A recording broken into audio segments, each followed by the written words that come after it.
நீங்கள் ஆதியாகமத்திலே ஆதாமையும் ஏவாளையும் நீங்கள் வேதத்தில் வாசிக்கும் போது அவர்கள் தேவனோடு உள்ள உறவை அவர்கள் இழந்தார்கள்.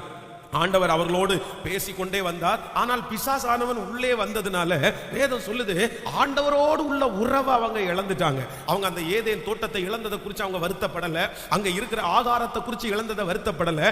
ஆனா ஆண்டவரோட நடந்ததை, ஆண்டவரோட பழகுனதை, ஆண்டவரோட நேரத்தை செலவிட்டதை அவர்கள் அதை இழந்ததான் ரொம்ப வருத்தப்பட்டாங்க. ஐயோ நான் இப்படி இழந்துட்டேனே. ஆனால் வேதம் சொல்கிறது அவர்கள் இழந்து போன உறவை கர்த்தர் பூமிக்கும் வானத்திற்கும் நடுவாக நின்று மறுபடியும் அந்த உறவை கர்த்தர் புதுப்பித்தார். இன்றைக்கு இந்த ஜெபத்துல இருக்கிற உங்களுக்கு எந்த இழப்பை குறித்தும் கவலைப்படாமல் நீங்கள் இருக்கலாம். பாஸ்டர், என் பணத்தை பற்றி நான் கவலைப்படல, என்னுடைய குடும்பத்தில் நடந்த அந்த காரியத்தை குறித்து கவலைப்படல, ஆனா என்னமோ பழையது மாதிரி என்னால ஜெபிக்க முடியல, எனக்கு பரிசுத்தமாய் வாழ முடியல, ஆண்டவரோடு உள்ள உறவுல நான் ரொம்ப விழுந்து போனேன், மறுபடியும் அந்த உறவு திருப்பி கட்டப்படுமா, அத மாதிரி நான் ஜெபிப்பேனா, அத மாதிரி நான் ஊழியம் செய்வேனா, மறுபடியும் கர்த்தருக்காக சாட்சியா வாழ முடியுமா?